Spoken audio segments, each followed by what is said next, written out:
Hey, so what's up, everybody? I'm going to wait for some people to get in here. I know I'm starting this about 30 minutes early, but hopefully people will start moseying in here pretty soon. Um, yeah, happy Maoist Monday.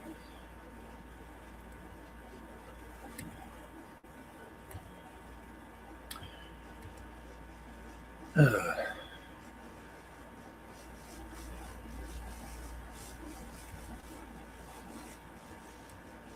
just try to get this shared off to people here. I was originally going to do this at 5, and now we're kind of doing this a little bit early because I just kind of wanted to get this out of the way today. Um,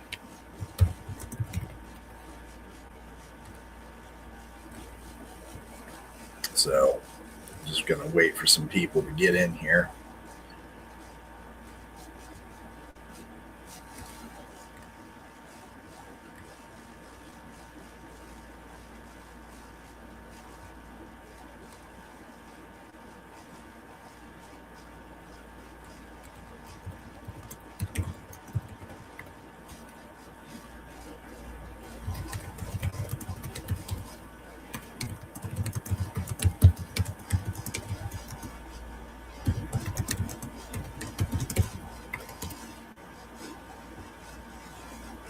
But yeah, just kind of waiting for everybody to get their butts into the stream here now.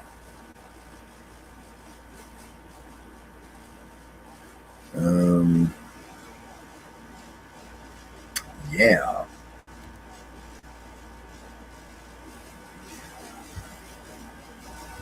Sorry, just give me a few minutes to kind of get this all set up here.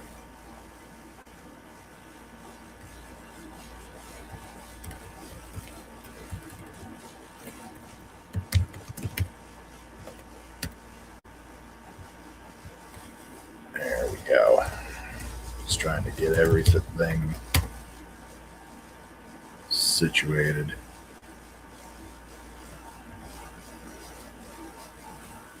But anyway, yeah. Oh, hey. All right. People are starting to show up.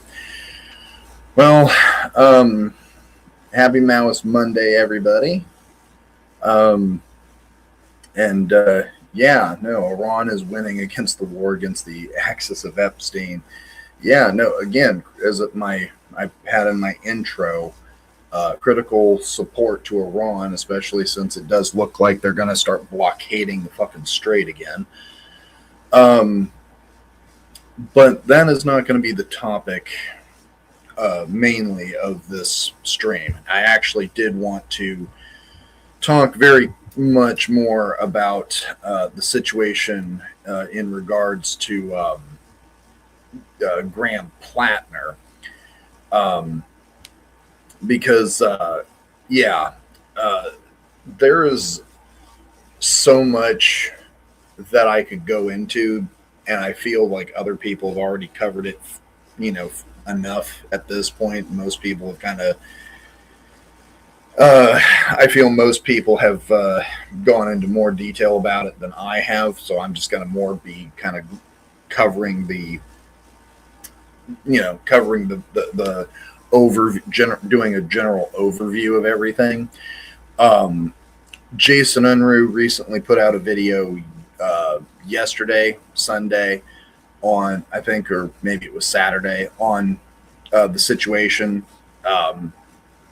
And how this has been very vindicating for those of us that are third worldists, and quite frankly, it should be. Because once again, the liberals, specifically white and so-called white passing liberals, which are just basically, which at this point are just basically no different.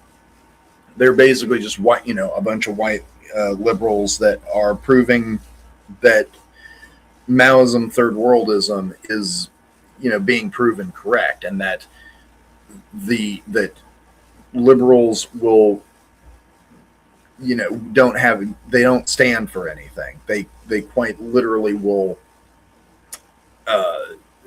they will let so many things go, to the point where it's just like, by the time you get to, your SA allegations and stuff like that, they're completely willing to either overlook it or just, quietly abandon people, despite the fact that, they had other red flags going. So, but yeah, one of the things that I would kind of like to discuss, at least with that, is the fact that it's not like the red flags weren't there. In fact, black people and indigenous people had been telling white people about this for months, but in typical fashion, white liberals just ignore or silence those voices. So one of the things that came out was the fact that that Plattner has a Totenkopf tattoo, a Yahtzee tattoo. And people ignored that. They made a lot of excuses for it, being like, oh, well, he was young and he didn't really know about, like, what that really meant and blah, blah, blah, blah, blah. No, I don't buy that for a second. Like, sure, people can be young and dumb and stuff like that. God knows I was young and dumb about a lot of things when I was, in my, early 20s and late teens, but I wasn't, I wasn't the type of person that went and, was going to get Yahtzee propaganda tattooed to my fucking chest or arm or anything like that, because I knew better, and like, most people by that age should know better. Like, I don't care if you're just being edgy or anything like that. Like, no, this is a person that very clearly knew what they were doing. And even up until a few years ago was blatantly boasting about it. They all hate Jews, Christians that are not white Protestants, and queers and Arabs and natives in themselves. Yeah. And America is, white Protestant is about white Protestant Christianity. Yeah. And one of the things, now, here, before I get into it any further, there's a video by Spooky Scary Socialist on his Spooky Streaming Socialist channel. Now, I have certain disagreements with this individual myself in regards to socialism, but I must give credit where credit is due. He does do genuinely good work. He does genuinely researched work, and did like a 30-minute overview of this whole thing. Now, I'm only going to play certain little bits of it. I'm not going to go through the whole thing. So if you want to watch the video yourself, I will leave that in the description when the stream is over. In fact, I will actually just go ahead and like post it. Oops. I'm going to just go ahead and post this in the chat now, so that people who want to like watch it, can do so. But I am going to go over a couple of things in that. So I'm going to share this. We're going to scan to about right here. Now, I'm going to start with this. This is about the issue in regards to the fucking war crimes. Now, keep in mind that Plattner was a U.S. Marine, some of the worst kinds of war criminals. And he posted to a now deleted post on Reddit from about 6 years ago. He was boasting about an improvised device that he used to kill civilians in Iraq. This man did 3 or 4 tours in Iraq as a Marine, and then went and did an extra tour as an agent of Blackwater. The notorious war crimes organization. So, yeah, Hassan Piker, who we'll get into in a second as well, even posted about this about a month or so ago about how Plattner jury-rigged a grenade launcher to keep firing into populated areas. And, well, let's just go ahead. Firing into populated let's areas just show his the own quote. command ordered them to stop because they were killing too many civilians. Look at this. And then he posted it himself to brag about it. This is just a war crime, guys. Literally just a war crime. And somehow, for the Plattner cult. So, yeah, that video is short, but, like, yeah, they were using an improvised device to quite literally kill innocent people, innocent children in Iraq. And yet, the liberals just, they let it go. They were like, oh, well, you know, that was a long time ago. It doesn't fucking matter. But, you know, keep in mind, these are the same liberals that stood there and clapped when we started the war in Iran.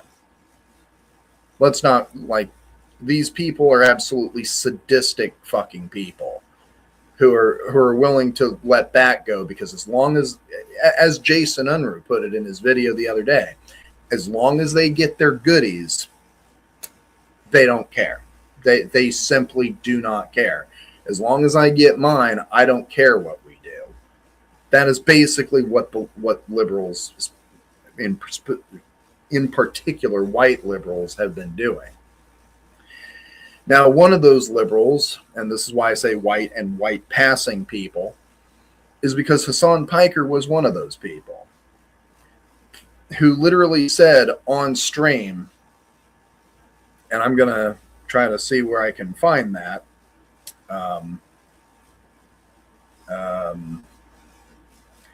Yeah, I'm just going to play this little bit because it's really not that long. But he, first of all, goes on to state, I never asked anyone to donate to Plattner, nor have I ever campaigned with him. But here's the thing. He did actually say that he is Team Plattner. In fact, so he's immediately being like, actually, guys, I wasn't that close with Plattner. Meanwhile, you look at his actual record, and he literally said, I am Team Plattner. A lot of people who yell at me about Grant Plattner being like a baby killer or whatever the fuck, I don't care anymore. I don't give a shit. I'm Team Plattner, okay?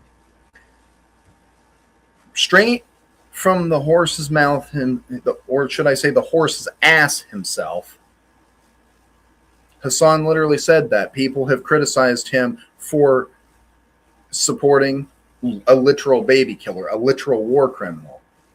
And his exact quote there, I don't care, I'm Team Plattner.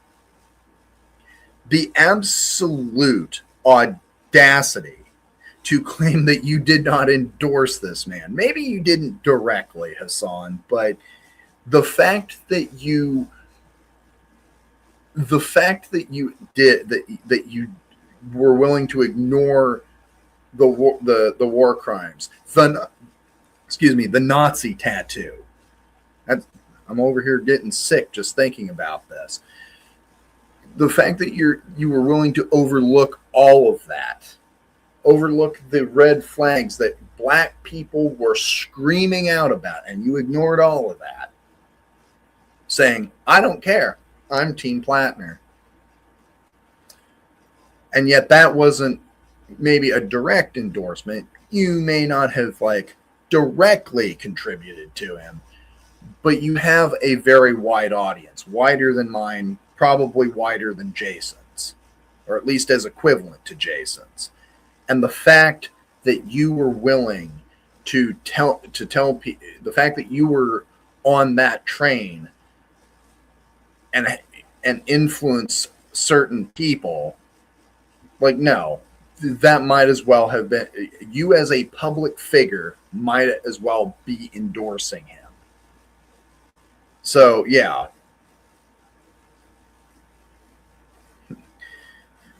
It's nothing. The normalization of genocide is not new. The secular left and the religious left have destroyed themselves via anti-socialists.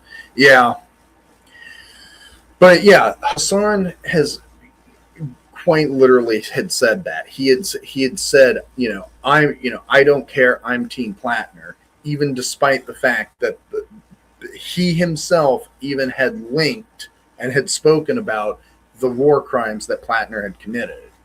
But that didn't matter to him. In fact, it didn't matter to him or a lot of liberals right up until the SA allegations came out about Plattner. And we'll get to that in a minute, too. Because even still, there are people defending him. And at this point, let's just call it what it is. It's straight up SA apologia. That's exactly what this Plattner cult group of people is. And I call it a cult because because at this point, these fucking liberal, let's call them, they're basically blue MAGA. In fact, some of them claim that this, I think that there was some claim this guy was in the DSA. I don't believe that. This guy is, if anything, an op. And these people at this point are just basically infiltrators at this point. They're showing them their true colors in general, but they're also showing that these Plattner cult members are just op. They're an op. They're exposing themselves as that. So yeah, the liberal and the social democrat are no longer going to fix anything. Yeah, it's one of the reasons why I say that, the system itself is not the system of America is not designed to sustain any sort of reformism or reactionism. It's not meant to do either or.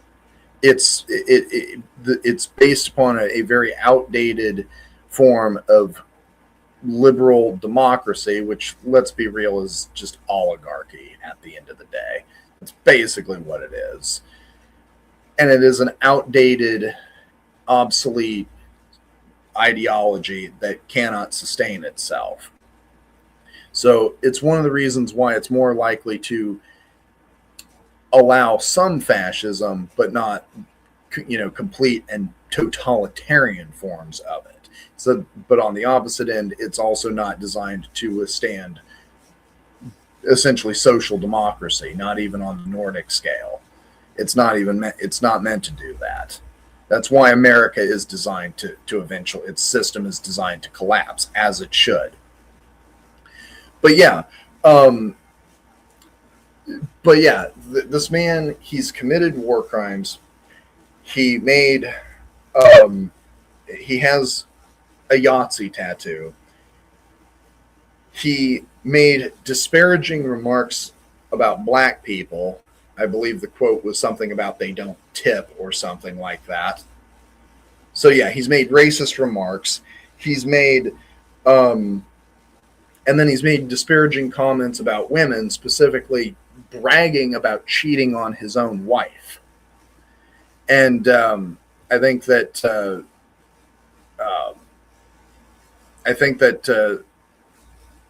Spooky Scary Socialist goes into that as well at one point. But yeah, he's I'm trying to just see if I can find the little spot for it. Oh yeah, this is the other thing that I really love is the fact that a lot of these fucking liberals love to do this sort of thing of the whole how could we have known? Yeah, how could you have known that the guy who is a literal fucking, Yahtzee, war criminal, racist, misogynist, yeah, how could you have known that this guy, SA'd someone? It's not like there was any red flags or anything prior to the SA allegations. It wasn't like black people were telling you about this for months. So, yeah. Hey, thrash punk commie. So we're talking right now. I'm talking about Graham Plattner, the guy that was running for Senate in Maine. Yeah. So, but this is what liberals do. that they hide behind their own bubble of ignorance, and then when serious allegations like this come out, all of a sudden, like when it's something as Jason says, when something happens to them, all of a sudden, then they're just kind of like, how could we have known? Yeah, how could you have known with all the fucking like red flags that, you know, that were going on at the time? Like, yeah, all of this right here that he's showing in this little like scale. Yeah, 4 tours with Blackwater, the Reddit comments about committing the war crimes, the fact that he has a Totenkopf tattoo, that he was launching explosives at civilians. Yeah, previously talking about how, you know, he was boasting about cheating on his wife with other women. All that, but you know, but as soon as the SA allegations come up, it's just like clutch pearls. It's like, how could we have known? Yeah, again, how could you have known? It's not like there weren't red flags or anything. So, yeah, war crimes are the culture of global European cultural hegemony. Yeah, like, but it's just what's really just hilarious is that it's not just people like Hassan that have been defending this. And this is kind of where I want to get into a little personal, dig back into an old personal beef. So excuse me if I reminisce. Y'all remember the lovely woman Park Rose permaculture that RedPagan Network was embroiled into a little beef with? You know, the one whose audience harassed me for months, and to this day I'm still not entirely convinced they didn't have some part to play in the old channel getting deleted. You know, the fact that I got dinged for being a violent criminal organization. But you know, that you know, I don't have any sort of I'm not entirely convinced that they didn't have some part to play in that. This is the same Park Rose who's been called out for silencing black voices, including specifically black women's voices, yet apparently a trans, you know, communist, anti-Zionist who calls her, you know, Park Rose out, a white, liberal, middle-class woman, calling her out for her racism and the fact that she, you know, there was actually some comment that somebody made, trying to see here. Oh yeah, calling people bad faith actors for commenting on certain things. Like, yeah, calling the people bad faith actors and, you know, engaging in literal COINTELPRO rhetoric, telling people not to listen to those advocating violent revolution. And when she's called out on that, her first intention is to, you know, is to attack those people. But she does it in that little cutesy sort of way that, you know, that liberals do. Yeah. You're right. Yeah.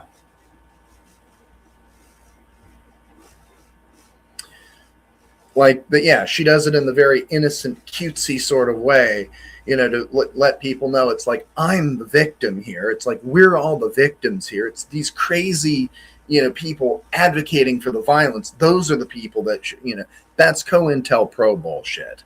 And I called her on that. And I called her on the issues of silencing black voices, which she's done on, from what, there's an individual who, he's kind of a liberal. He is a liberal basically, but he is a black man who was a drill sergeant in the U.S. Army. And he called her out on that, and just white liberals in general for not listening to black voices when they express their concerns about Plattner.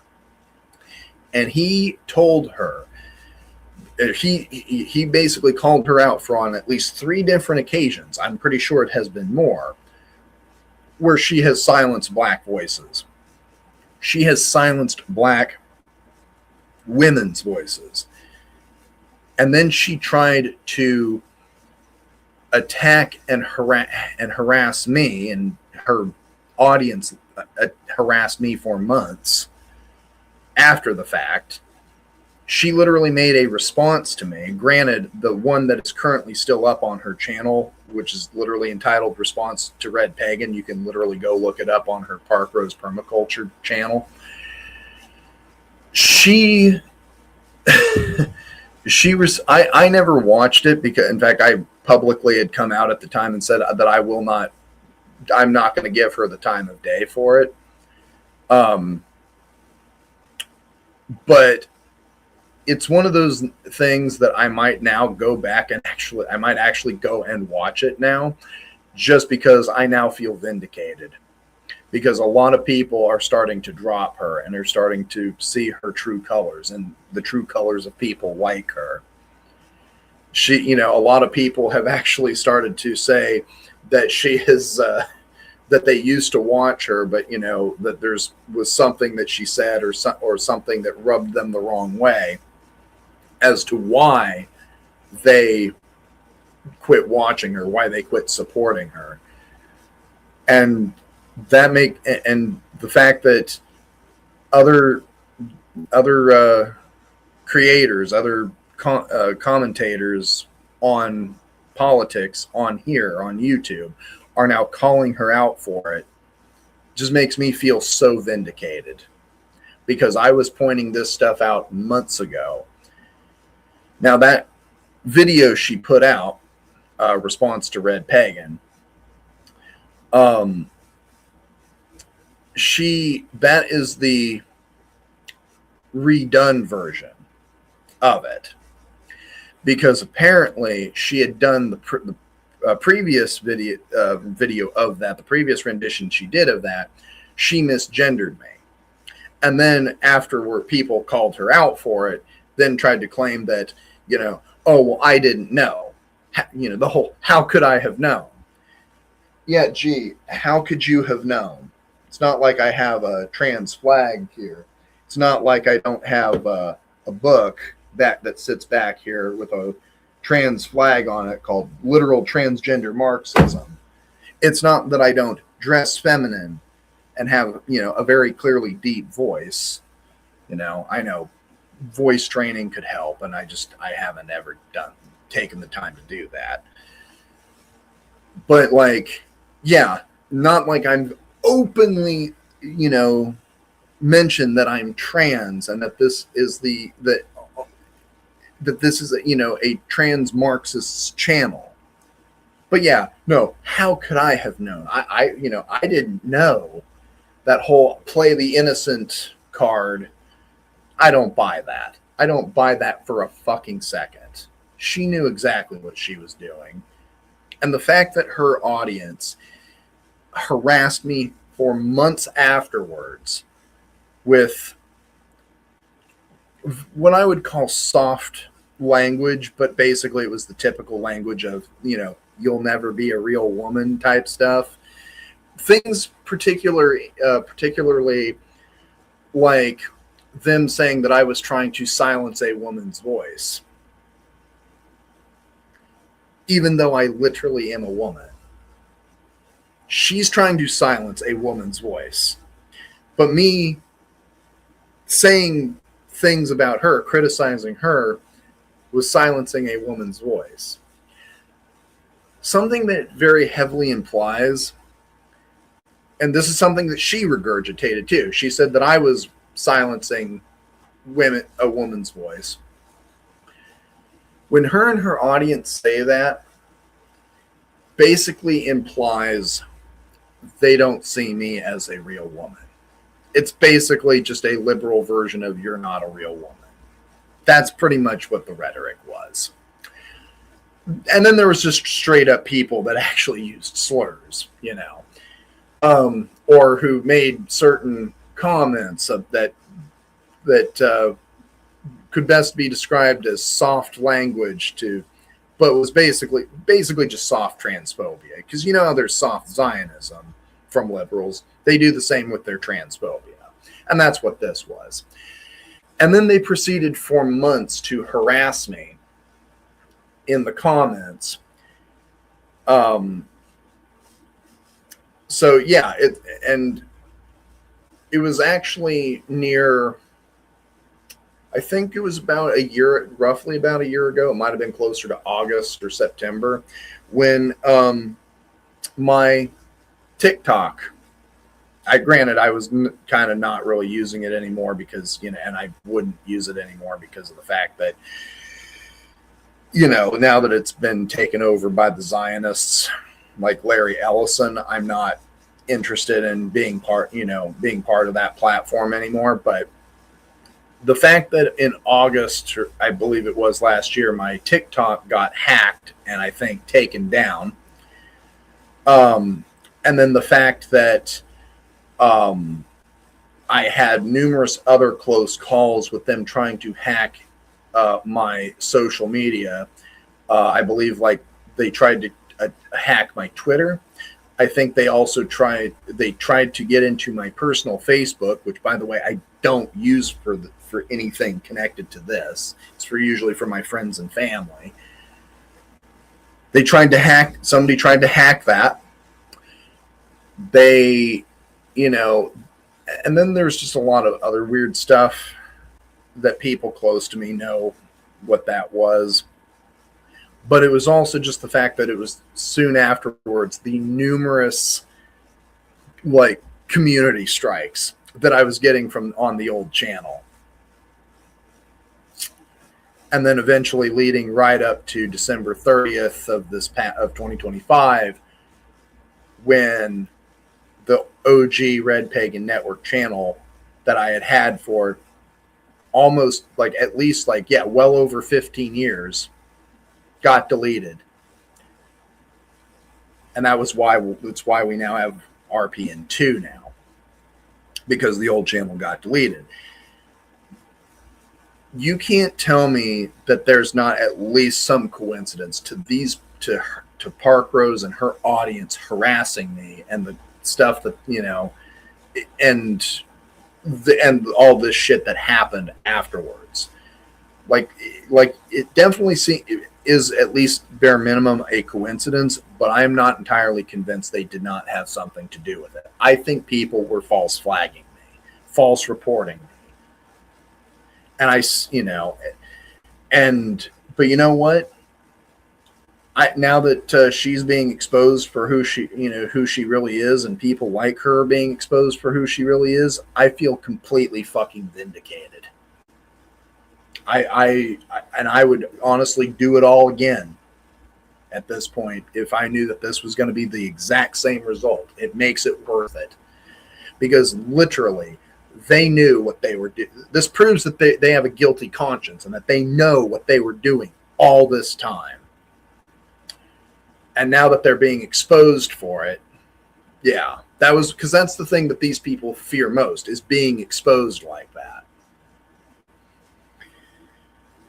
So yeah, she and other liberals like her are absolute filth.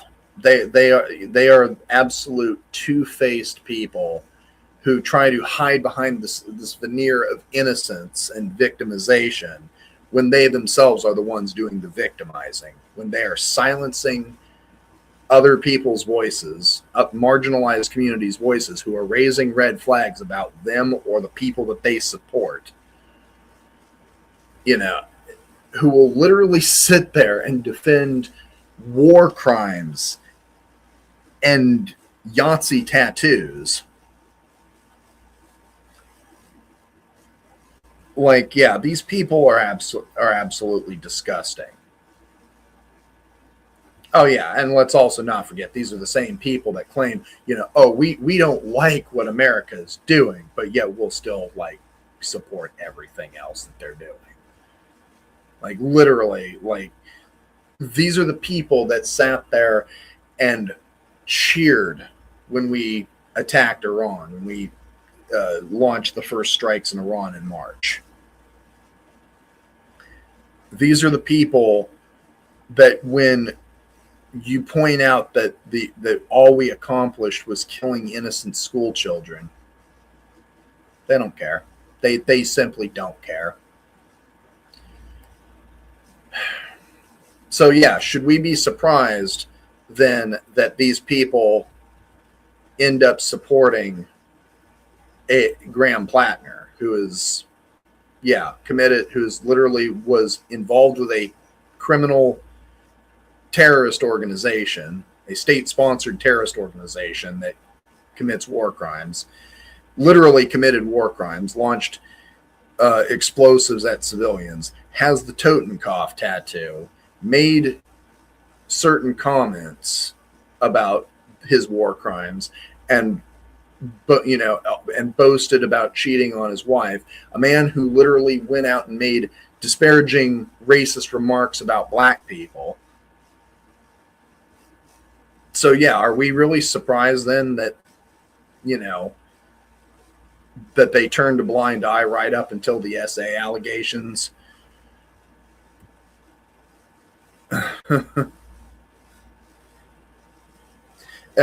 Logan, it's code.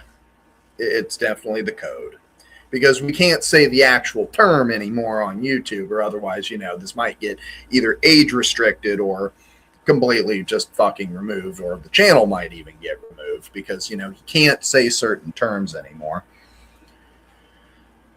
But yeah, like, are we surprised that these people turned around and started support, didn't just turn a blind eye right up until it started affecting them, or, that it started affecting white people, started affecting white women specifically. And even then, there are people who are still defending him. Like, there are people, and let's just be real, the people that are still defending him, let's just admit that let's just call them for what they are. They're the Plattner cult. They're SA apologists.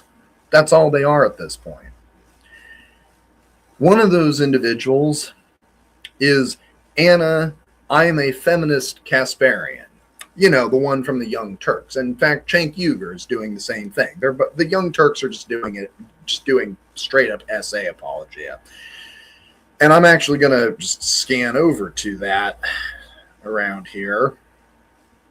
We'll get back to the other stuff in a minute, but yeah.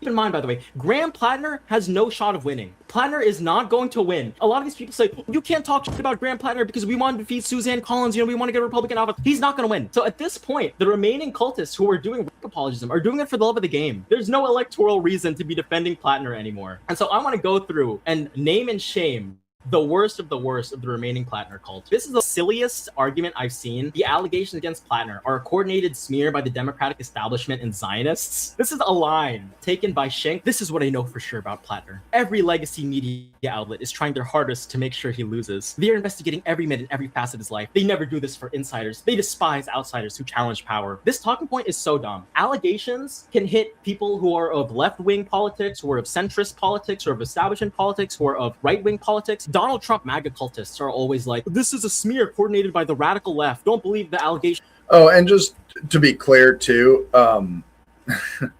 yeah, I have certain disagreements. I think that me and Jason would both and Dark Zenovia would even agree. We have certain disagreements probably with this individual, but he is pretty spot on with certain things. But the thing I would like to point out about all this is in the last few days, one of the things that came out is that Donald Trump is actually standing in defense of Plattner now. So the remaining cultists that are still standing behind Plattner, congratulations, you're basically MAGA now. You might as well be MAGA because of the fact that you are not only doing the same type of essay apologia that MAGA does, but you are like now outright being defended by the actual MAGA. So, like, yeah, get fucked.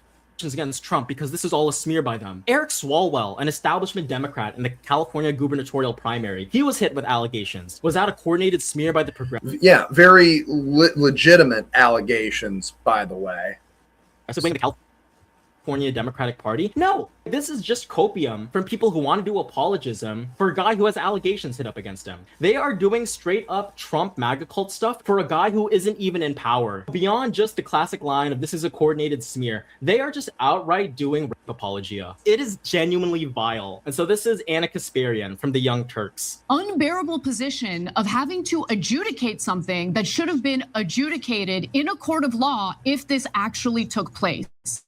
If someone entered my home and forcibly raped me, I would not allow the individual who forcibly raped me, that's violent, right, to remain in my home and sleep it off. It's genuinely disgusting. I don't even know what to say. Does she not know that's an incredibly common experience? I know plenty of survivors who tell me I didn't go to the police because one, I don't trust them. And two, if I did, they don't do anything. They didn't do it before. They're not going to do it now. They're straight up just doing right-wing apologism, talking points. Why didn't she talk to the police? Why is it suddenly now? Genuinely disgusting. She alleges that he was so drunk that she didn't want to tell him to leave because he might harm someone on the road.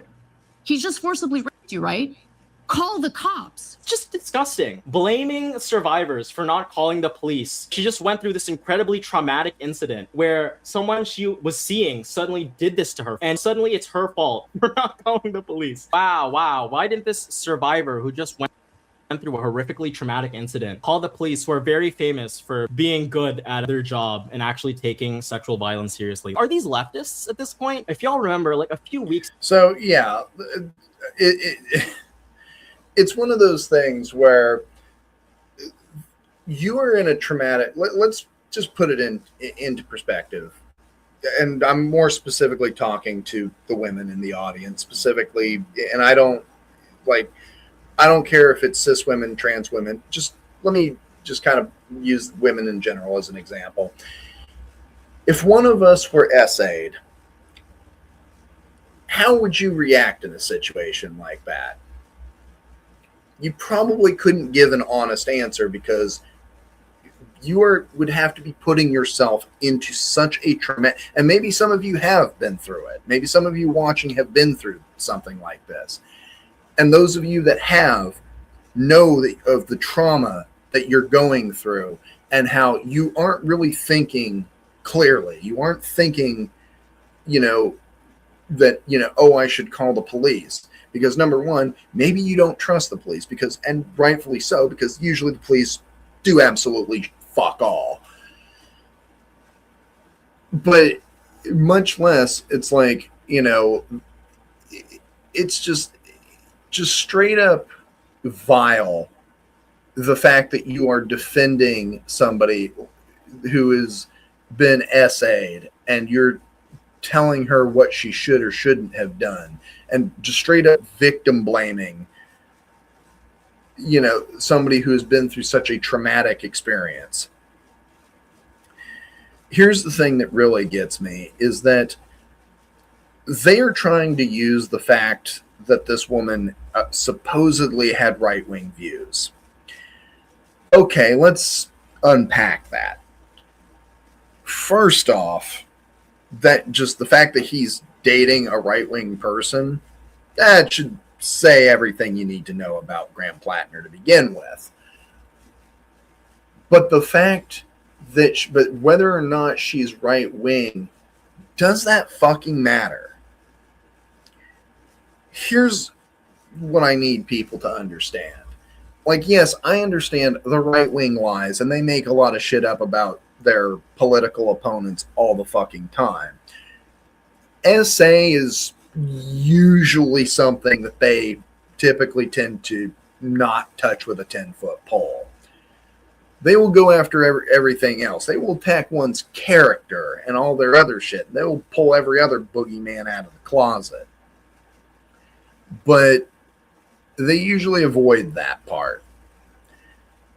The third and final point I'd like to make is, who cares whether or not what her political views are? It's much better to believe a victim and be wrong than it is to not believe them and be wrong. Because when you don't believe the victims and then one, you already kind of look like an asshole by proxy. But it is better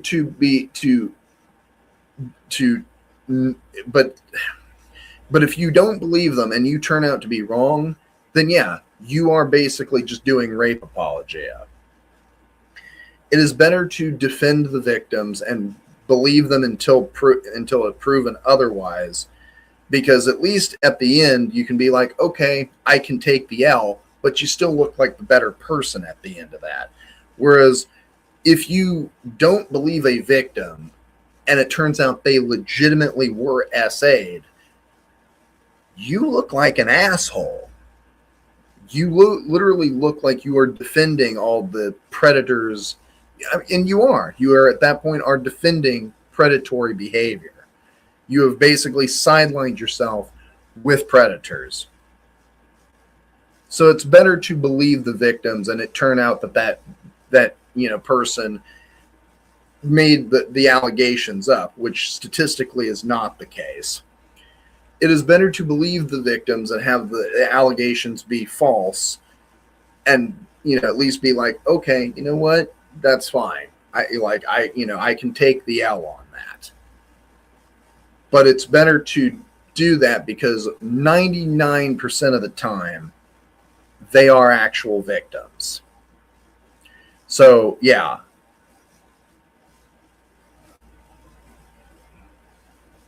Yeah, liberal women who are white love to play victim when black men are concerned. Yeah. Social media is toxic. Yeah.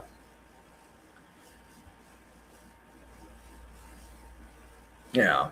It's just, that's just literal rule number one for SA victims. Just believe them, It's just, it is absolutely vile that someone like Anna, I'm not surprised, don't get me wrong, I'm not in any way surprised this is what Anna Kasparian's doing.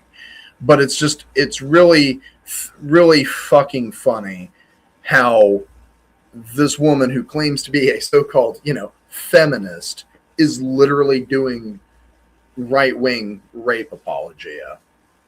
But this is why we say this is why liberalism is a right-wing ideology.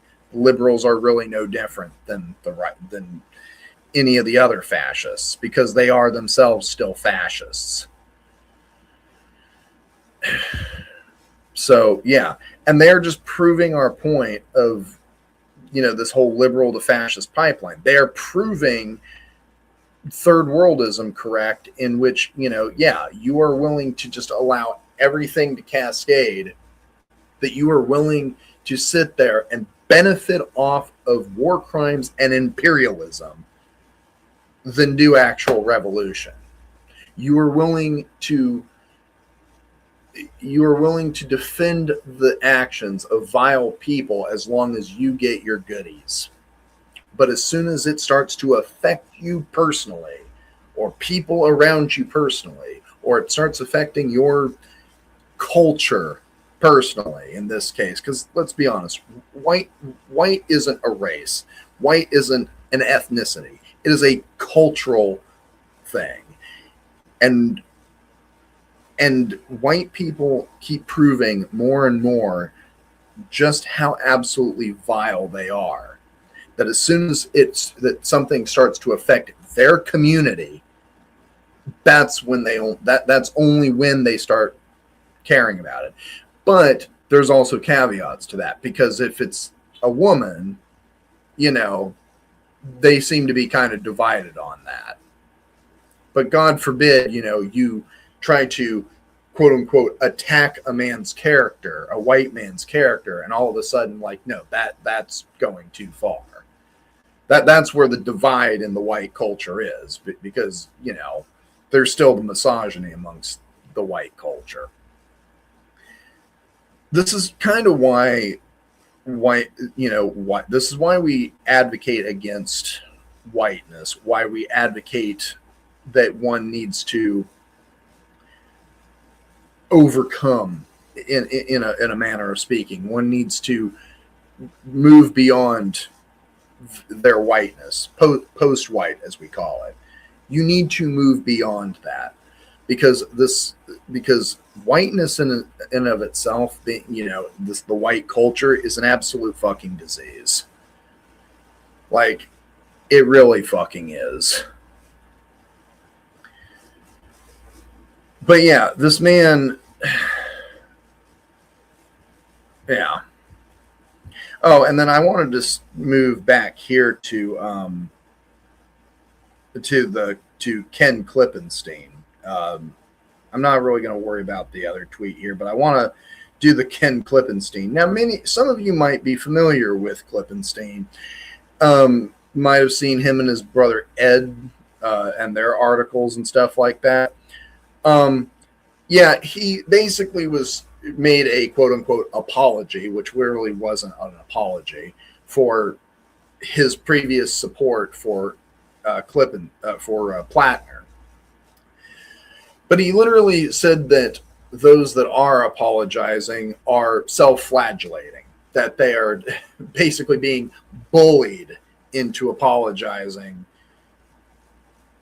Like, how much more of a fucking asshole, how much more can you start to sound like MAGA than this? And so I'm going to just play this bit. Flagellating enough. So let me pull up this terrible apology from Ken Klippenstein. My Graham Plattner apology by Ken Klippenstein. He's complaining about how people are quote-unquote self-flagellating in their apologies for ever supporting Graham Plattner. So the campaign to get people to self-flagellate over things they never said is working, with virtually every high-profile figure who defended Plattner in the past issuing weepy apologies about how sorry they are. Here are just a few examples. The real problem with Graham Plattner is that people are too slavish in their apologies. I will say about all these people, yes, they're absolutely self-flagellating, but it is not enough. It really took you the allegations to start doing these apologies. I'm so sorry. The war crimes should have been enough. The 3 tours, the Blackwater stint, that should have been enough. But whatever, okay? It's a bit late, but whatever. And so after complaining that people are apologizing too hard for ever supporting Graham Plattner, this is what Ken has to say. All these people who took the present accusations against Plattner seriously and promptly addressed them, and good on them for that. But it's unclear to me what exactly they're apologizing for, other than not being clairvoyants, able to foresee this week's accusation before it happened. As for me, my apology is as follows. This space is left intentionally blank. Oh my god, Ken, you're so edgy! I stand by my previous defense of Plattner. Offensive tattoos and sexting out of wedlock struck me as the most Marine ever. I literally know Marines who've done both, but later grew up and became decent guys. Hi, if you're... Yeah, let's just unpack that. That he stands by his previous defense of Plattner. Okay, so you're standing by all your previous defenses of his war crimes and his Yahtzee tattoo and his all this other bullshit. Yeah, offensive tattoos. So you agree that the tattoos are offensive, yet you're still defending it. And sexting out of wedlock. No, not just you. You're cheating on your partner. You're cheating on your wife. And making massage and boasting about it, which is literal misogyny. Yeah, it struck me as the most Marine shit ever. That I don't disagree. That is the most Marine shit ever. I literally know Marines who've done both, but later grew up and became decent guys. Yeah, no. They have literally committed war crimes. Most Marines usually end up having pretty right-wing views. Most Marines, go into some form of bootlicking in one fashion or another, whether it's working with police or becoming police officers themselves.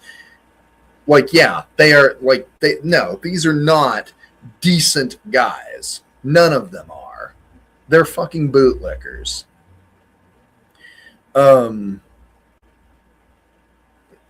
But yeah, it's absolutely fucking vile and disgusting.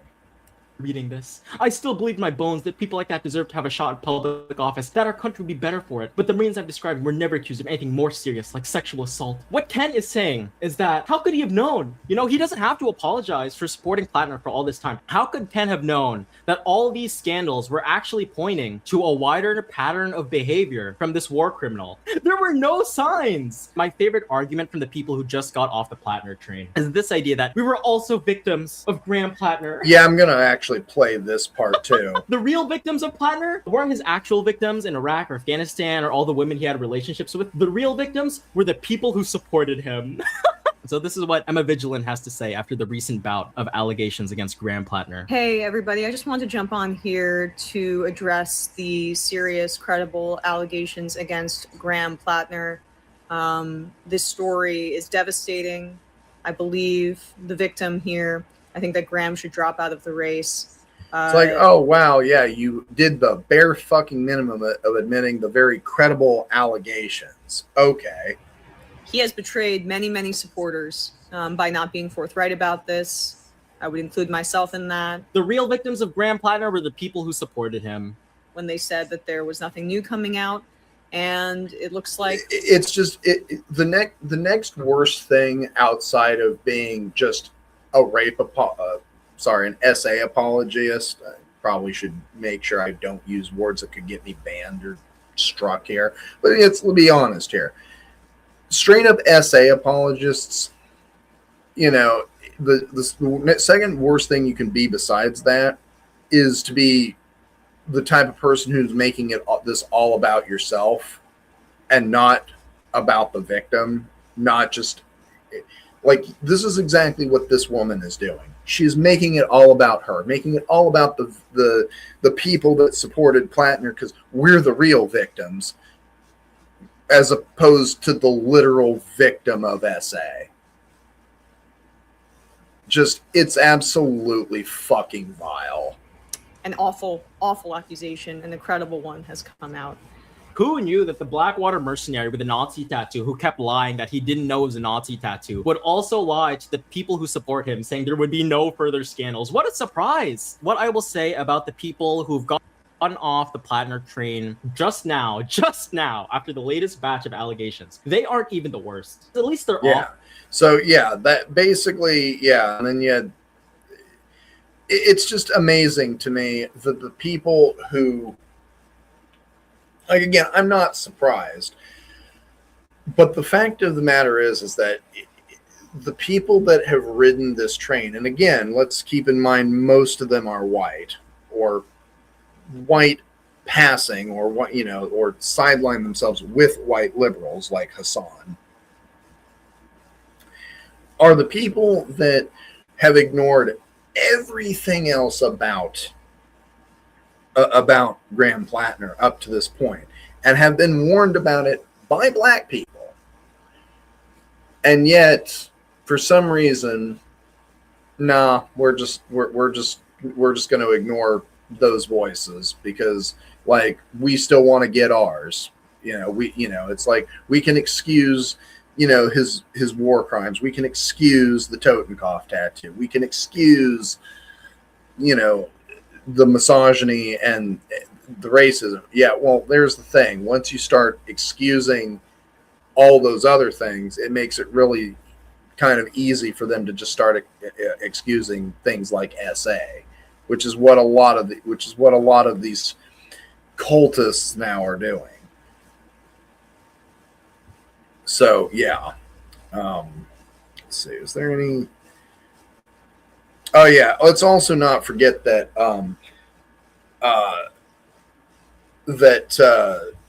Graham Plattner also platformed Ryan Grimm and Drop Site News. And for those of you that aren't aware of Ryan Grimm, he is a very right-wing commentator, if we can call him that. He's just kind of one of those, slop, content creators and stuff like that does things from a news perspective.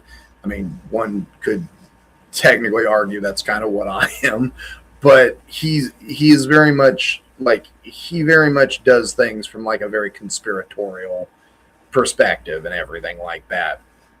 And he literally was just was telling was basically jerking this guy off, saying it's like, oh, I love your show, man. I really, it's like, I watch it every day. When you have somebody that is literally doing that, who is supportive of a literal right-wing extremist, yeah, you don't what business do you have calling yourself the left? Like, that is basically no different than the likes of Caleb Maupin or Haas, who call themselves, quote unquote leftist, but literally are doing homophobia, transphobia, and pretty much all the other MAGA shit. Like, that's basically what you're doing. Against this victim of Graham Platinum, where he used Dropside News to basically retweet and spread his original reporting that cast doubt on the allegations against Graham Platinum. So this is what the Dropside News account just... I'm not really going to go deep into that, but yeah. But this is the other thing that I'd like to go, is that there's another... I don't know how familiar people are with Breaking Points? But yeah, they did a video, a cover story on the Graham Plattner case, and they too also went into just the straight up allegations, straight up SA apology, and just doing it in the most disgusting, dismissive way possible, basically trying to imply that she's lying about it, as if it's so hard to believe that this war criminal who worked for Blackwater with a Nazi tattoo would do this. We were texting back and forth, and he took something that I said as an invitation to come over. This is, they'd been dating off and on for about 2 years at this point. The follow-up from a normal person at that point is, what did you say? What'd you say? Right. Like, what was the thing that you said to him that... It's not relevant. He keeps saying this is a key detail that apparently it's journalistic malpractice for the New York Times to not have mentioned that, she said she needed a glute massage. It is not relevant at all. After sending that text, she told him, do not come over. He came over anyway, and he did that to her. How is that? Let's unpack that. Just because somebody, gives what some could describe as a flirty text message, does not automatically grant one consent to come over and it's definitely not consent for sex.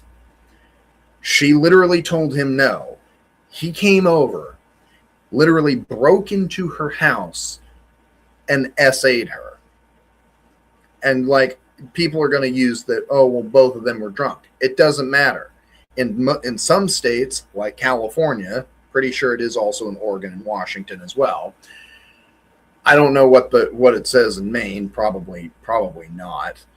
But in some states, not being sober and you doing that to somebody constitutes SA. So keep that in mind. But yeah, all that aside, there was not any sort of consent given. She told him not to come over, which very much implies she did not want to see him that night. And yet he still comes over, and then when he gets on top of her and she's also still telling him no, that is very clearly not consent. How is it that you can sit there and fucking defend that, saying that, oh, well, she what's the right word? It's like, oh, she led him on or something like that. How did this woman lead this man on? They're literally trying to poke holes, literally grasp at whatever little straws that they can in this story to essentially justify their sick, vile SA apologia. It's absolutely fucking disgusting. This relevant? Why are you acting like this is a breaking story, as if it completely destroys the allegations against him? Exclusive!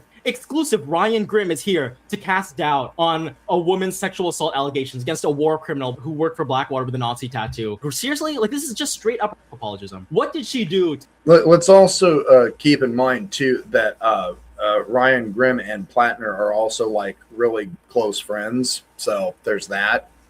And yet Ryan Grimm is like a right-wing fucking grifter. So yeah, again, you're dating a right-wing individual that you SA, and then you're also like friends with right-wing people. You're a war criminal and a former Marine, and you know, you make misogynistic and racist remarks, and you have a Yahtzee tattoo. Gee, I can't totally see how this guy would, you know, totally be problematic. I can't, you know, how is this guy how is this guy being supported by people of the so-called left? Like, if you call yourself a leftist and you ever fucking supported this individual, no, you're a fucking Yahtzee at this point. Just straight up, you are. And the people that are still supporting this man after everything they have gone to are just straight up just vile fascist human beings. To get him to come over and do that. This is how Politico first reported. So Razikote told Politico she connected with Plattner on the dating app Bumble in 2019 and had consensual relations with him prior to the night he allegedly assaulted her. That night in late 2021, she said she had exchanged text messages with him and told him not to come over, saying she wasn't in the mood for company. Later that evening, she said she realized when she heard a sound on the stairs that he had let himself into her house, which was unlocked. Plattner came up the stairs, Razikote said, to where she was on a couch. He got on top of her and let's kind of unpack that. Just because I know people are going to poke holes in that the door was unlocked. Okay, that still does not give you a right to break into somebody's home, because that's still breaking and entering. That if you do not have authorization, and this is coming from somebody who worked in security, so I think I'm pretty versed on this. If you, just because it might be open, unlocked, unguarded, so to speak, does not mean you have a right to be there. If you have no business being there, if you do not have the authorization to be on the property, that is called, at bare minimum, is trespassing. But if in this case it is literal breaking and entering, it is literally burglary. Just because he's not stealing anything, although you can consider SA to be a form of stealing something. Yeah, like that is, but like it is like that. If you do not have the authorization to be there, no, then you are trespassing. You are breaking and entering. And she did not give him the consent to be there. And certainly not the consent, to, yeah. Kept grabbing her, she said, while she repeatedly told him to stop and that she wasn't interested. Mm-hmm. So, Sagar. So, again, how is it you can sit there and read that he was not given authorization to be there, that she told him to stop, and yet you still are willing to defend him? How can you twist those words and to say that I'm getting mad? I'm literally getting mad.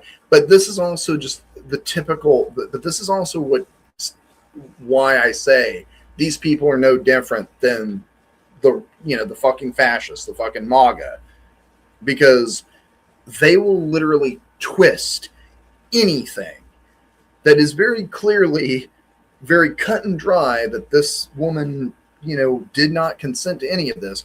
Very clear cut. But yet they will still find a way to twist that and manipulate it to be like, oh, well, she totally consented. She totally had, told him to come over and, and she consented to the sex. No, she didn't. It is those typical fascist little mental gymnastics that they jump through to somehow justify the actions of these people. Absolutely fucking insane. You read that, and most people in Washington who read that, they're like, that sounds like he broke in to the house, uninvited, he did, and then began a violent assault of her. He did. He did. He literally fucking did. He literally did. Ryan Grimm is acting like the text messages of wanting a glute massage is somehow an invitation for him to go into her house uninvited, despite the fact she told him not to come over, and then engage in sexual violence against her. First of all, they're saying that wanting a glute massage is somehow a flirty text message where she was inviting him to her house. And no, it's not. Wanting a glute massage can just be a neutral text. You know, maybe she was tired. Maybe she was going on a jog and she needed a glute massage. That's not an invitation for him to come over. And second of all, after that text, she told him, do not come over. Do not come over. The glute massage has nothing to do with the allegation. That's why it wasn't reported. It's not an exclusive that apparently no news organization was too scared to report. No, it is irrelevant. That's why they didn't mention it. And the fact that we are spending 20 minutes dissecting this allegation against a war criminal with a Nazi tattoo is ridiculous. We're just doing rape apologism right here on the online left. At this point, why doesn't Ryan Grimm just report, you know, oh, breaking news, this is what Plattner's victim was wearing? We're just asking questions. You know, isn't it journalistic malpractice for the mainstream media not to have reported on what she was wearing?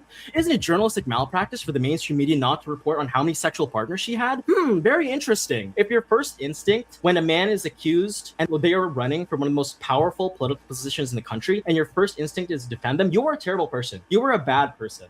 Off, genuinely. So good for her for being transparent. I totally agree with you, and I want to say that up at the top. Yes. This is in no way an attack on her. This is about how I believe that the media has handled this story. They keep doing this little deflection. We're not attacking the victim here. We're just attacking the mainstream media for not including this detail that doesn't matter at all in the assault. Wait, don't come over. That she says, don't come over, don't come over. This is Maine. He's not taking the subway.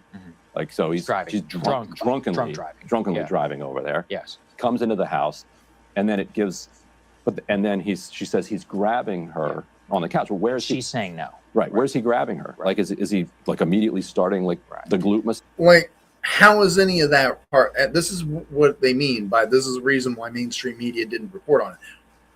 What relevance does any of what he just said? What does any of that have to do with anything? The point is, she did not give him consent to be there, did not give him consent to be touching her. And yet, you know, they're doing just straight up essay apologia, like, well, where was he touching her? What was she wearing? That type of bullshit.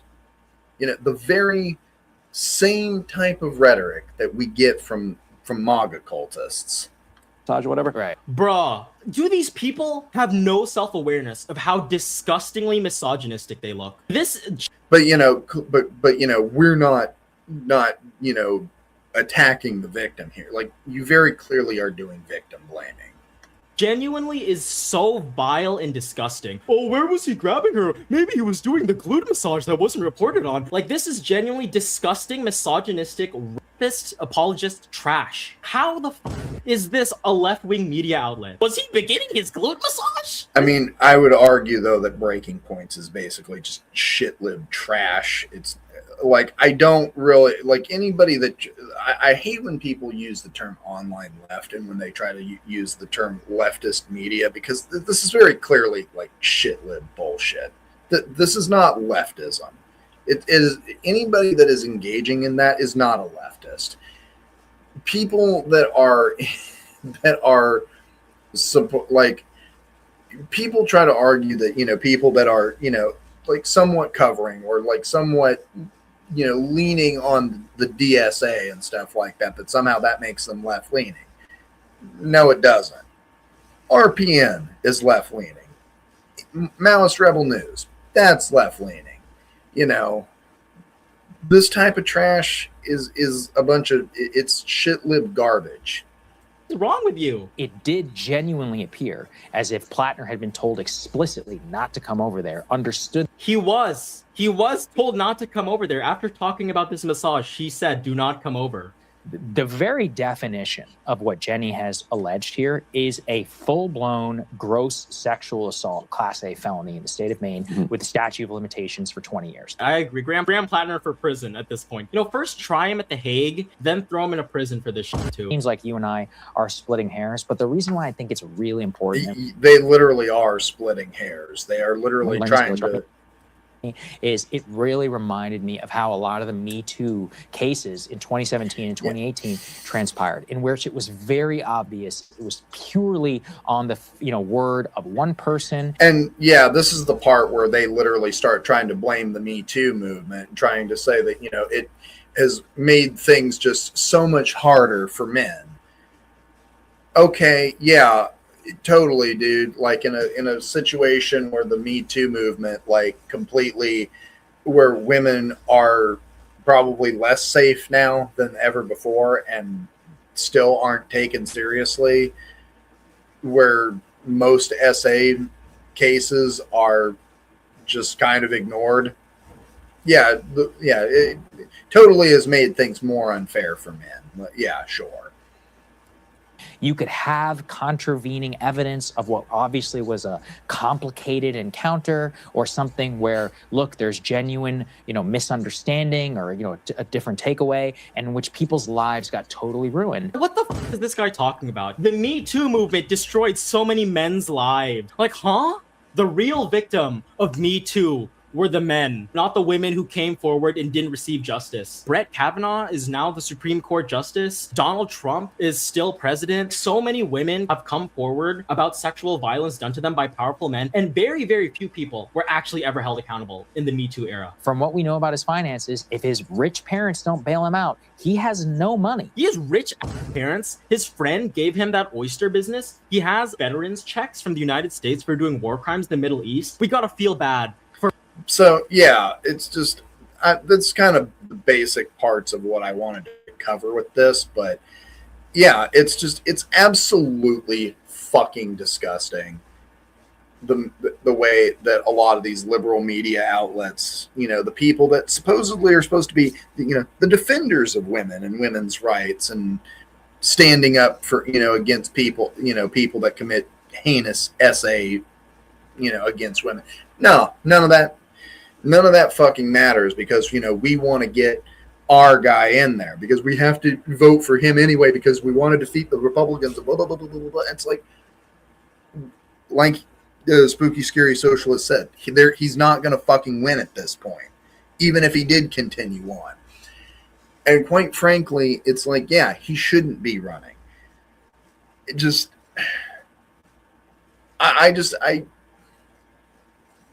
it's so fucking vile. But I'm not really surprised. I'm not really surprised by any of this, to be quite honest with you.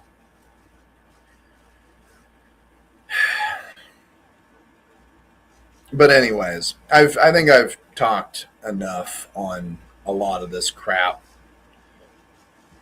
So I'm gonna just try to move on from this. Let's see. I have another. Oh, there it is. Nope, that isn't it.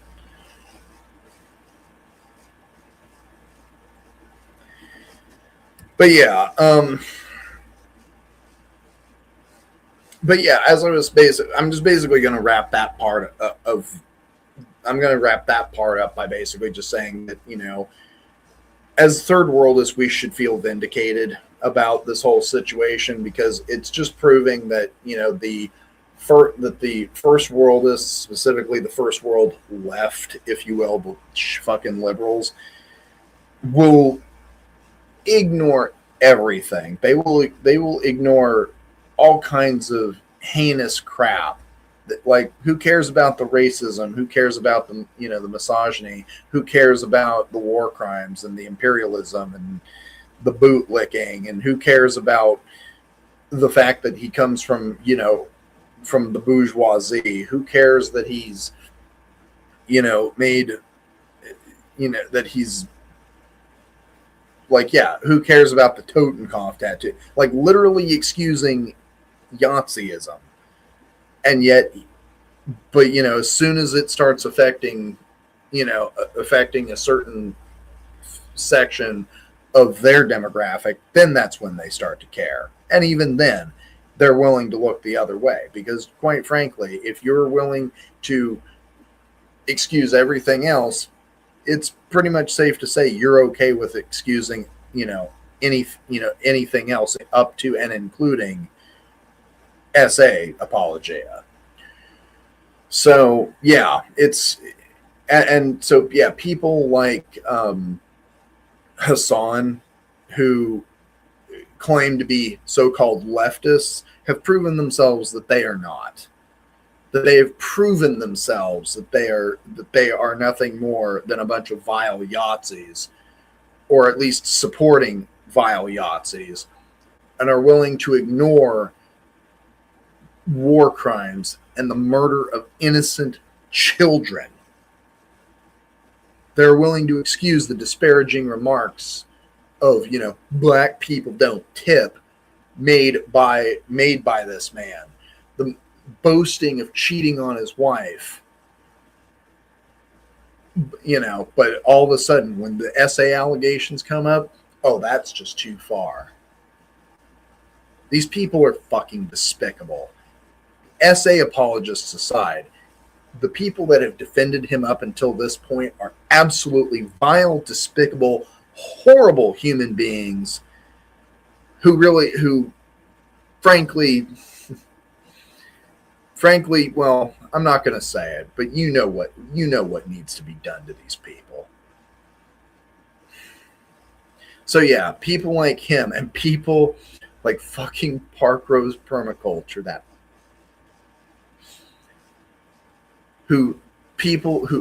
that one I just bring up because it's personal to me. Somebody who literally harassed me, had her audience harass me for over half of a year, probably about 8 months actually, who I'm still not convinced didn't have something to do with my channel getting, you know, struck and eventually deleted last year. Somebody who I pointed out how they silence marginalized people's voices. She also was one of those that screamed victim, who tried to hide behind the veneer of being, you know, being the one that was being harassed and having her voice silenced, having, you know, or as they put it, having a woman's voice silenced, and completely ignoring trans and black voices. You know, literally like going out of their way to literally harass and silence a trans woman. And then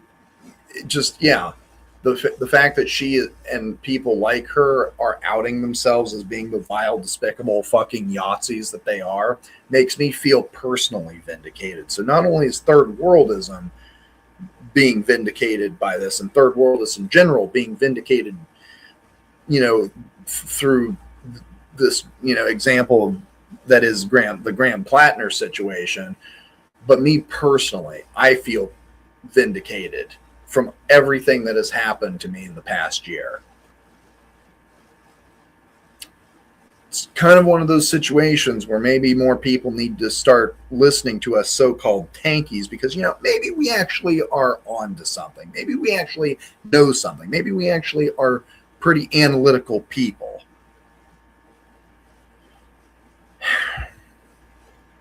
Anyway, I'm going to move on. One of the other things that I wanted to talk about was that recently there has been Trump was in, I think it was in Europe. He was going to Europe.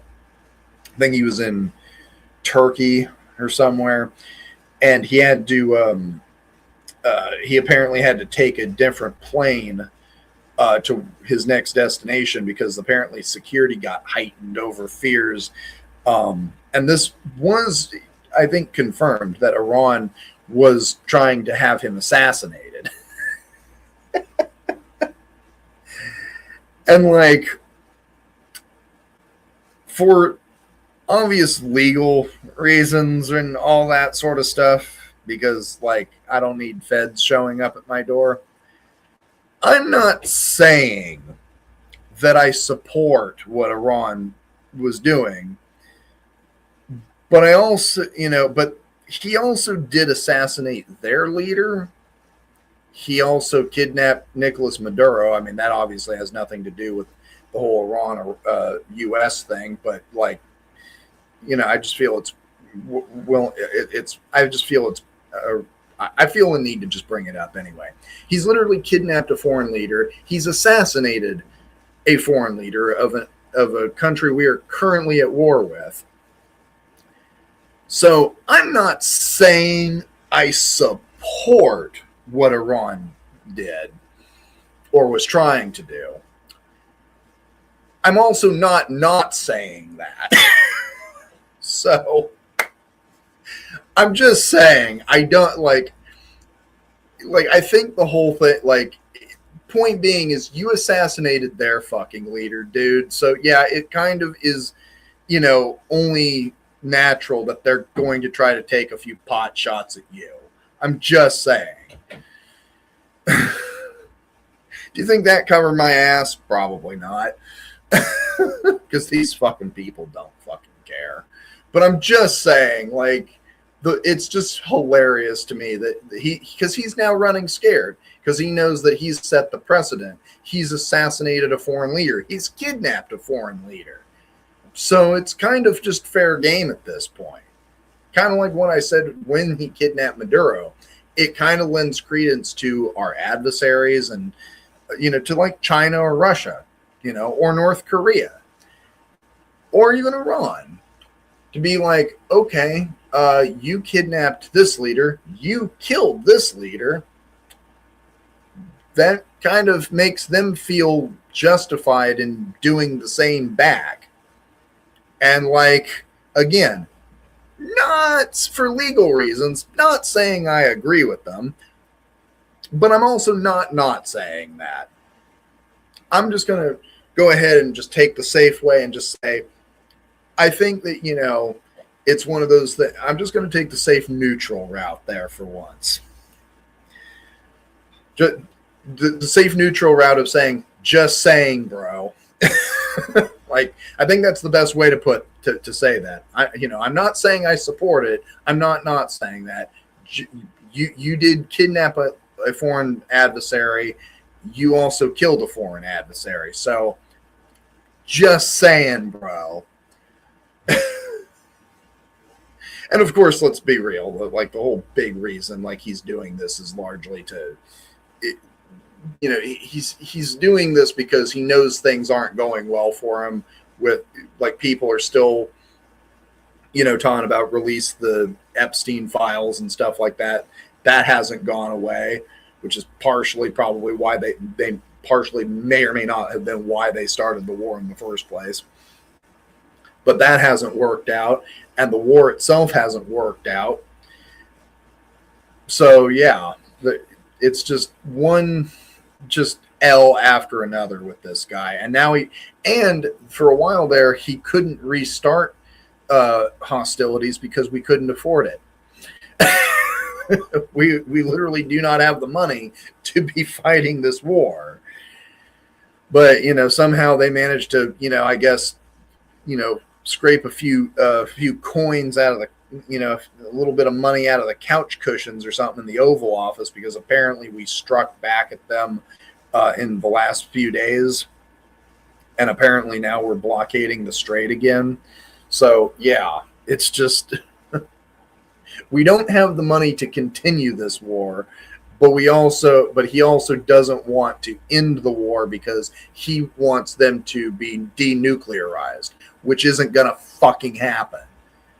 Iran has a right to their nuclear program, and frankly, they need to stand firm on that.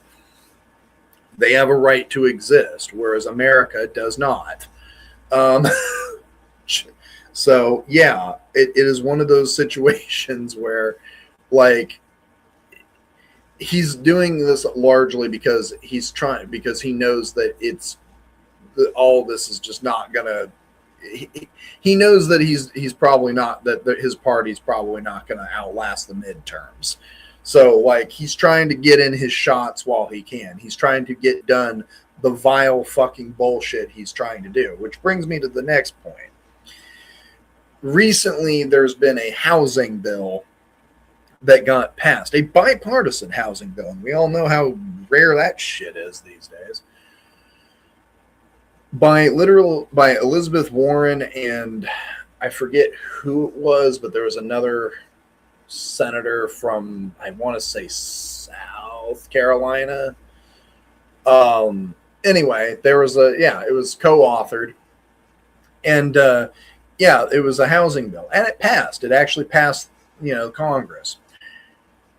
Now, technically, it has gone into effect, even though it has not gotten the president's signature. But he has failed to sign it because he has been adamant that Congress passes the Save America Act. The bill that would essentially make it harder for people to vote who have had their names legally changed. So basically, if your name does not appear, if the name that you have does not appear to be the same as what is on your birth certificate, they are basically going to make it very hard for you to be able to vote. And this is all largely partially aimed at trans people. But let's also realize that it's just going to affect women across the board. It's going to affect 95, I think, percent of married women. People like my mother, my grandmother, my great grandmother, my partner's sister, their family, their mom. It's going to affect so many married women. It's going to affect a lot of trans people, because obviously trans people typically legally change their name because, we kind of don't like having our dead names. And who are the people most likely to vote Democrat when it comes, like the overall majority of these demographics are how many, like they're the ones that are going to vote Democrat. So they're trying to stifle those voices, make it harder for them to vote. Just like they're trying to they've been striking down portions of the Voting Rights Act to make it harder for black people, who are statistically more likely to vote Democrat.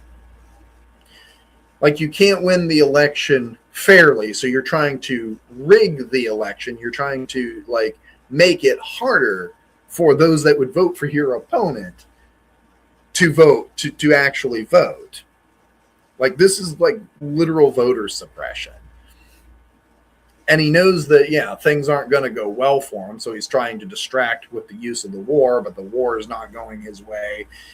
Just like he's tried to use the war to distract from the Epstein files, and people still aren't letting go of that because, obviously. So he's just trying to if anything at this point, do as much damage as he can to try to make it so that people cannot. He's just trying to make it so that people just in general can't vote, and because otherwise, how could he fairly win an election?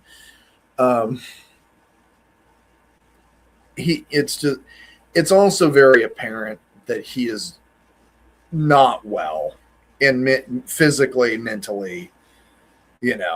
He's that man literally made a comment where he slipped and confused Iran with Japan, because apparently those names sound similar. I guess if you say it like Iran or Iran or Iran or whatever it is, like that, whatever your pronunciation is, I guess that could somehow get confused with Japan, But no, he literally called it the Islamic Republic of Japan.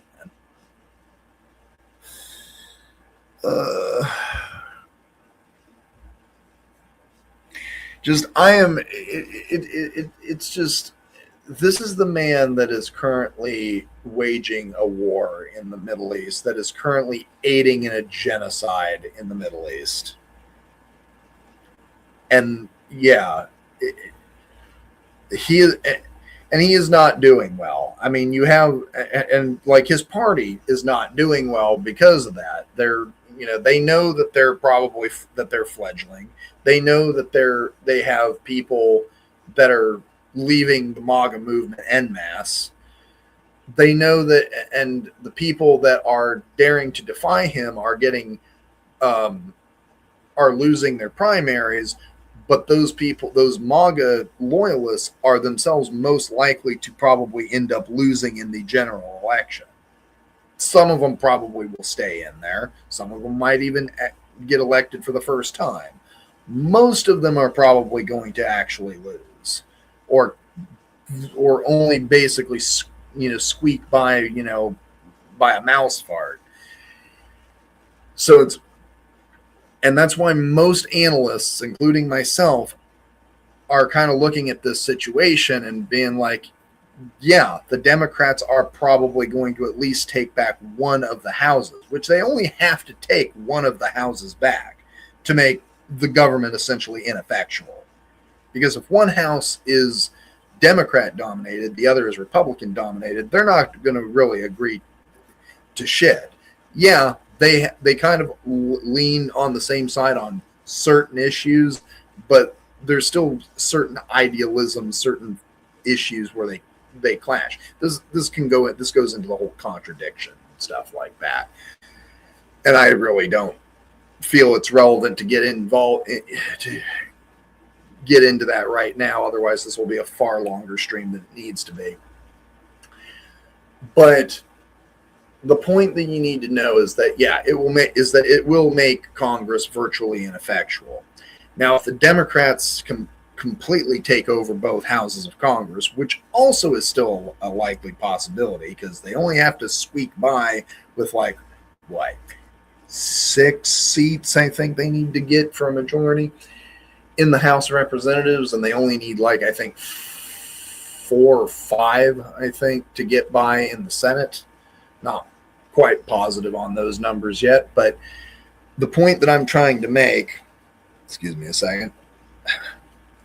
The point that I'm trying to make is that they only need one house to make the government ineffectual. You take both houses of Congress, okay, you're still going to be able to get maybe legislation passed, but it's still it is not going to be signed by Trump. And he's going to rant and rave and, all that sort of stuff all the way to 2028. But it will make but in either case, it will make his presidency far more weakened. Than, and granted, with how senile he is, we're kind of already kind of saying that. He is not the strong man that he was when he first got in there in 2016. Definitely not the strong man that he was when he took office for the second time in January 2025. In fact, if you kind of look at it, was a rumor that circulated after the whole Charlie Kirk thing, where there was rumors that Trump had a stroke or something, and you kind of look at how he looks, and just kind of his mental capacity since then is not the same as it was a few months prior to that, which kind of lends a little bit of credence. I'm not saying this is true. I'm not going to get into a conspiracy theory or not, but it does lend a little bit of credence to the fact that this man has had something very medically wrong going on with him. And keep in mind, he's also had 3 or 4 physicals or something like that in the last year. Usually you only need an annual one. So it's very clear this man is not doing well. And he is not the same person mentally that he was the first half of 2025. Because September through up till now has had him looking a lot more sickly, a lot more senile, just a lot more incompetent. I mean, he was already incompetent, but even more so. So yeah, and then you have the fact that, you know, Mitch McConnell, you know, may or may not be dead. We don't know. Supposedly there's a photo going around that supposedly proves that he's still alive, and we don't. So we don't. Some people have tried to claim that, oh, it's AI generated. It does not really look AI generated to me. Some people have even gone with the old school, it's photoshopped thing, and I don't know. It could be. It could not be. I'm not here to make that judgment call. I'm gonna just stick to the facts. We just don't simply know. He might be alive. He might, you know, but there's also talks that he's probably brain dead, which at that point he's in. He's what is it? He's he's incapacitated. He cannot carry out the duties of his office as senator from Kentucky. So regardless, they're going to, I mean, that doesn't matter. They're going to try to like somehow use this as a way to say, oh, he's still alive. We don't need to run any sort of election. Don't mind this. You know, everybody just keep on keeping on. Like they're going to try to do that. But if he is incapacitated and cannot carry out the duties that he was elected to be, then they are going to have to run essentially what they're going to have to run a what we call it something else in this country, and I can't think of the word, but basically it's a by-election, a snap election, where they have to like run we call it a special election here, but it's basically a by-election. It's the same thing, where they'd have to run somebody for his seat, and they'd probably want to get that done, you know, by November, probably. Because they still have the time. It's growing ever increasingly short, but they can get it done. And the reason why people like Andy Beshear, the Democratic governor of Kentucky, have been so adamant about proof of life has been because, well, let's be real, the Democrats would love an opportunity to start campaigning and running somebody for McConnell's seat. And there's a potential likelihood that McConnell's seat could go blue. So they are worried. That's one of the things that they are worried about. That's one of the reasons why they've been so hushed up about it. And then it comes at and then Lindsey Graham's death yesterday comes at a really inconvenient time because like they're already dealing with the health of Mitch McConnell. They're already dealing with Trump and his absolute idiocy and the fact that he is virtually destroying his own movement.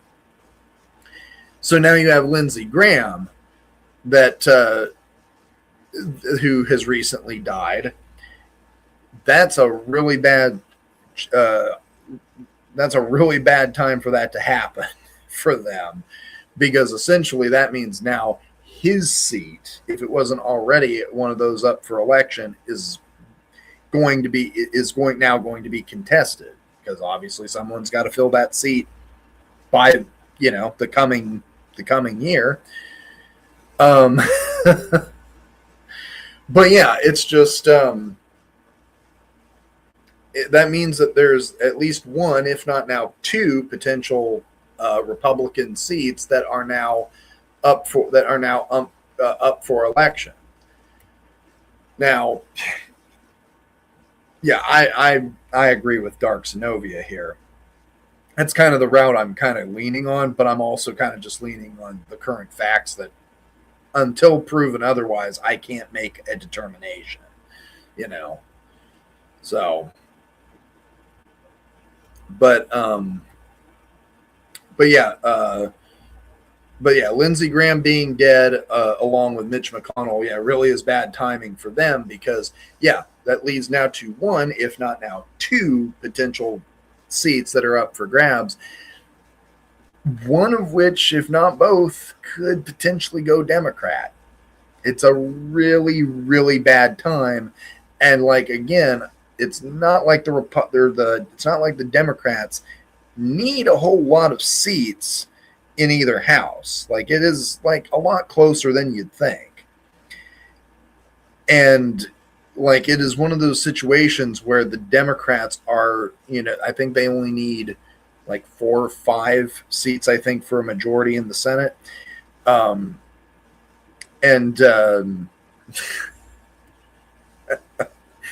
Mitch McConnell being weakened at Bernie.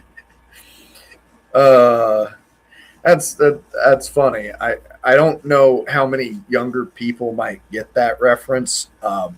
For those of you that are watching this who might be of a younger demographic who might not know what that is, basically Weekend at Bernie's is where this guy dies and they basically like puppet this guy through the entire movie.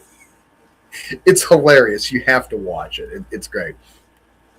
Like, they put sunglasses on this guy and all kinds of shit. Anyway, and they basically like try to fool everybody in thinking this guy is still alive. It basically, it's very, very funny.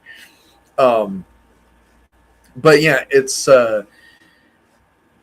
these two seats could go Democrat. The Democrats don't need a whole lot of seats in to gain a majority back in the Senate. Like, I think, again, 4 or 5, maybe 6 or 7. I don't really know. In fact, let me just look the fuck up. Oops, that is not the page that I wanted. That's the page that I wanted. Currently, yeah, they have 47. So technically, they would only need 4 to gain a majority. So yeah, they would. So they only need 4 to gain the majority. For the House of Representatives, I think they had 214, 211, I think, maybe 212. So they need only 4 seats for the Senate, and if Mitch McConnell and Lindsey Graham's seat both go up for grabs and fall to Democrats, they only need 2 more. As far as the Republicans, they had 223 seats. They now have, or I think that's what it was. They have, basically, there's 4 vacant seats in the House of Representatives. The Republicans only hold 1 more that it needed for majority. So the Democrats only need 6 for a majority. So they only need to gain 4 seats in the Senate, 6 seats for the House of Representatives. Something that is really not within the realm of, which isn't beyond the realm of possibility. So they may not be able to hide. They may be able to hide Mitch McConnell being dead, but they're not going to be able to do the same. Yeah, well, yeah, and like, they're going to try, but it's like, the thing is that obviously both are high-profile Republicans, but Trump's obviously been like the main leader. Like, it's literally like trying to get Hitler, when Hitler dies, but still trying to make it seem like he's still alive, like essentially Weekend at Bernieing him. They're not going to be able to do that. Like, people are going to people are going to figure it out. Like you cannot you can only go so long without making a public appearance before people start to kind of wonder, hey, where is they? And that's where we find ourselves, especially with Mitch McConnell. People have been wondering that for what now? About a month? Literally a month, because tomorrow would have been the 14th, which would have been literally 30 days since McConnell was in the hospital. So yeah.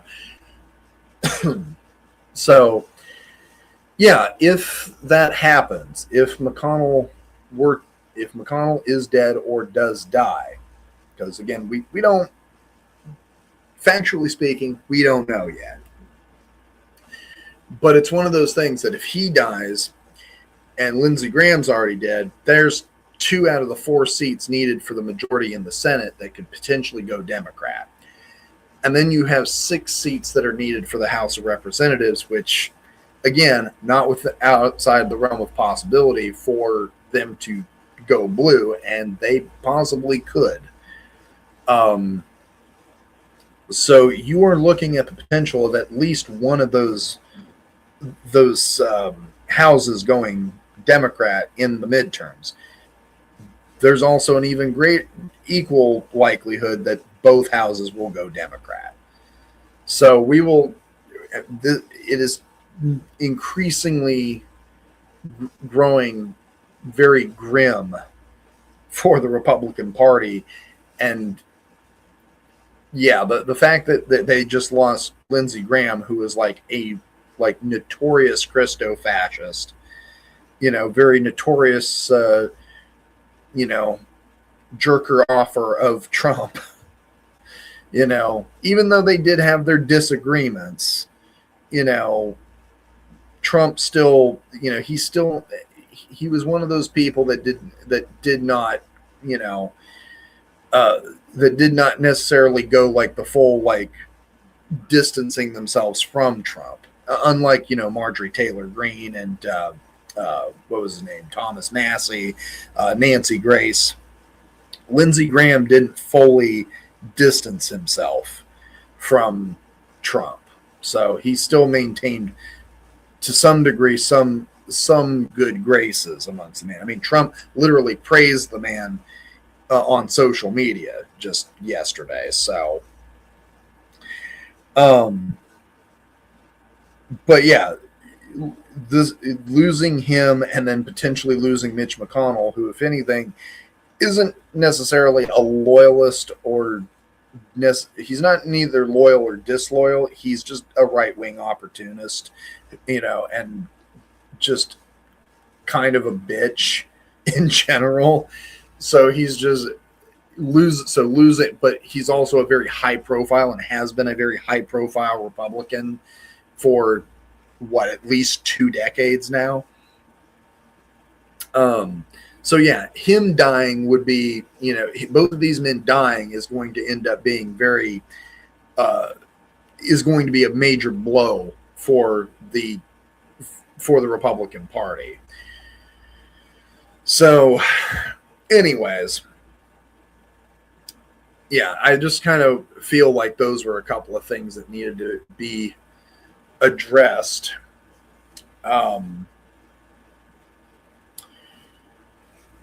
But yeah,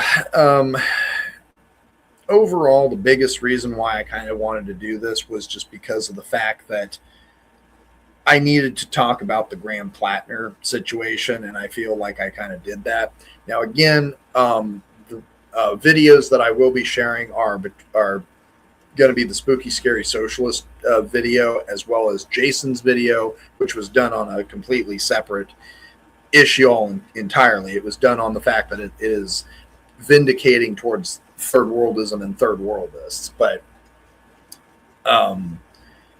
Spooky Scary Socialist did a very good breakdown, about a 30-minute breakdown. I very much encourage people to go watch that, whether you agree with him or not, because I certainly don't agree with him or not. Very good video done about it. I will also post a video of from Political Drain, who did a very good video on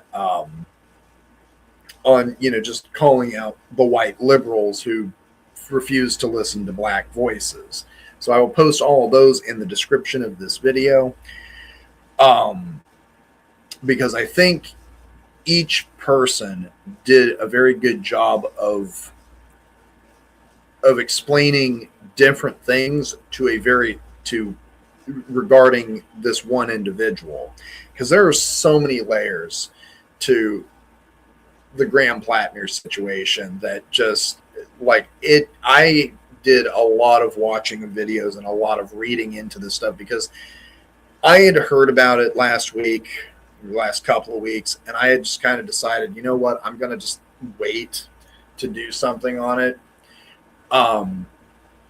And yeah, after kind of digging through a lot of stuff and finding myself going down much more of a rabbit hole than I intended that to do, I knew that this was something that I was not going to be able to cover in just a regular video. Like, this was something I wanted to address in an actual stream.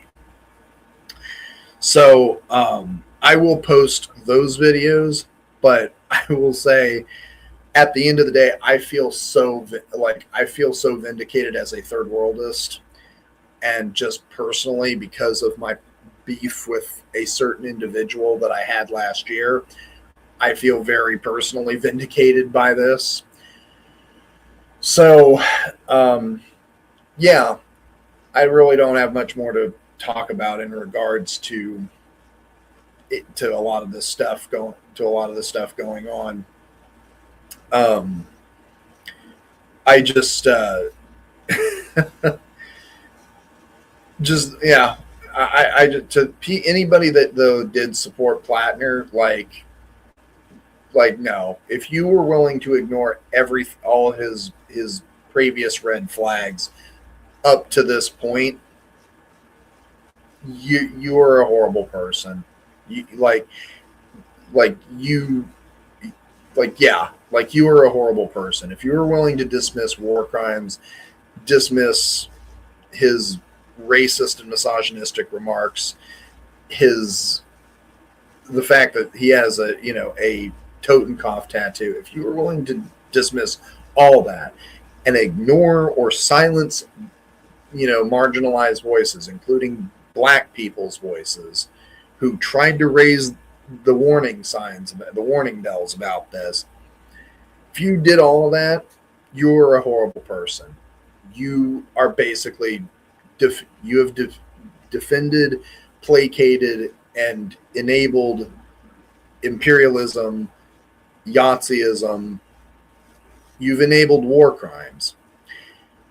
And to those people out there like Anna Kasparian, who continue to support this man despite all this, you are disgusting, vile human beings who are at this point, you are essay apologists, plain and simple. Cut, dry, period. There's no getting around that. You are essay apologists. People like Park Rose Permaculture and Hassan Piker, the people though that jumped off the Plattner train when the heat got too much, when these allegations came out, but you were willing to sit there and defend him.